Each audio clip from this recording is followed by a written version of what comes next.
There are some that say that diseases of the central nervous system are some of the worst to watch someone live with. Those types of conditions have been responsible for ending athletic careers, taking actors off the screen, making everyday life more challenging for millions of people. Yeah, and one of the more prevalent neurodegenerative diseases is Parkinson's. The Parkinson's Disease Foundation says as many as 1 million Americans live with Parkinson's. That's more than multiple sclerosis, muscular dystrophy, and Lou Gehrig's disease combined. About 60,000 new cases are diagnosed each year in the U.S. And even though the chances of being diagnosed increase with age, 4% of people are diagnosed before the age of 50. And men are 1.5 times more likely to have Parkinson's than women. Okay, so we know how many people it affects, but what exactly is Parkinson's disease? It's defined as a progressive disease of the nervous system marked by tremor, muscular rigidity, and slow, imprecise movement. But there are just as many non-motor symptoms, which we're going to touch on here in just a moment. Parkinson's is associated with degeneration of a portion of the brain and a deficiency of the neurotransmitter dopamine.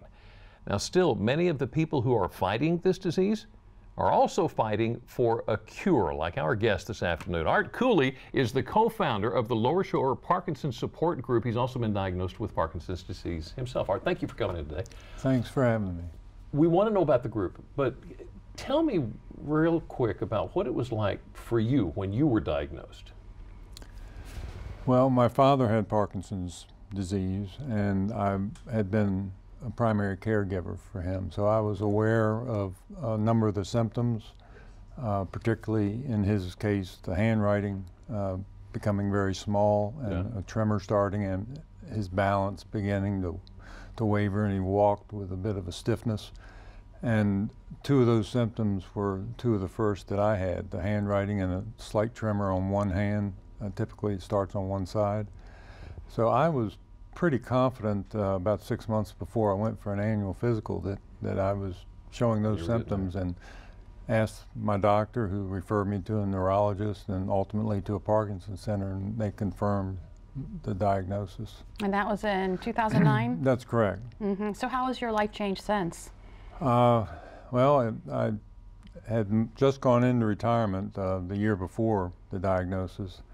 I'm anything but retired now. I've been quite busy. I went looking for a support group to learn more and find folks that were trying to deal with the same thing. And there wasn't one locally.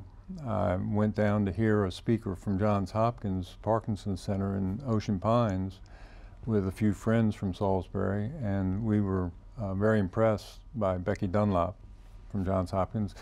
And we came back and co-founded the Lower Shore Parkinson Support Group in 2010, March of 2010. Wow. Now, how do you help those who are affected by Parkinson's?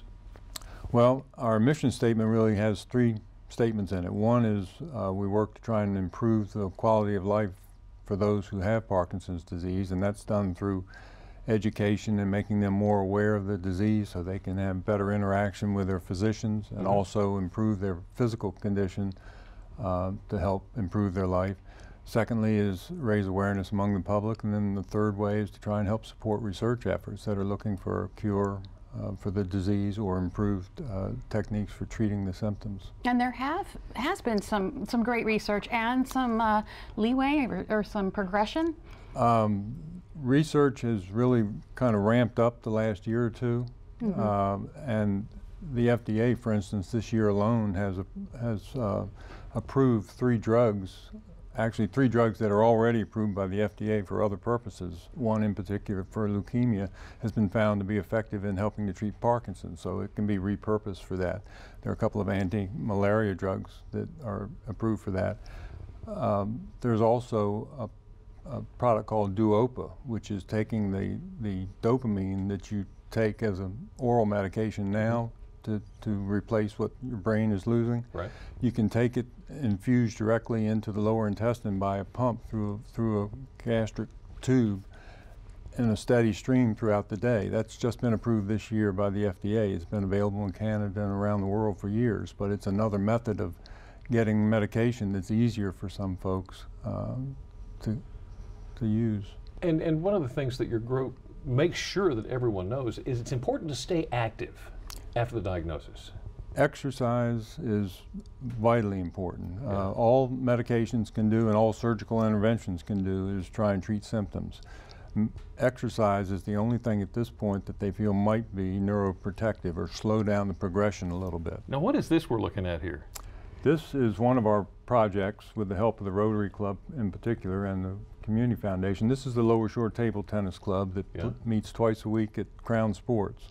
And table tennis is one of the best forms of exercise for Parkinson's because you move in so many different directions. You have to work on your balance, your hand-eye coordination. It helps your brain because it uses a different part of the brain for thinking strategy. It helps your reaction time. Plus you have fun, so it tends to keep you coming back. Right.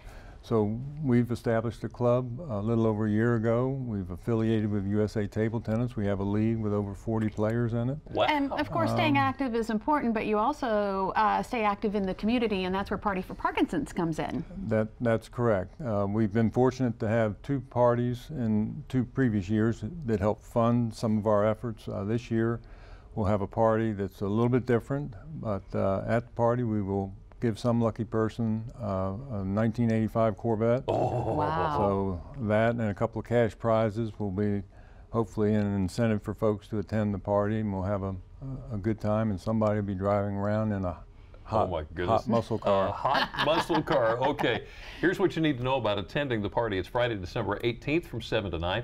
Now, there's an after party to follow at Brewer Restaurant. Of course, that's in Salisbury. If you'd like more information about tickets and such, here's the number to call, 410-912-0310. Art, thank you so much for sharing this information.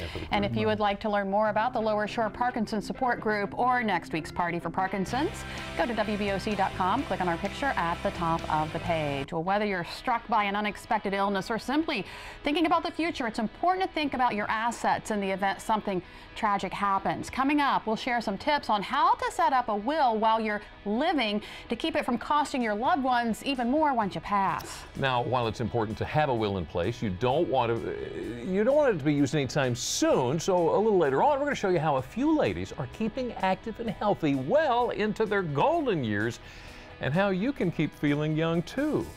Delmarva Live will be right back.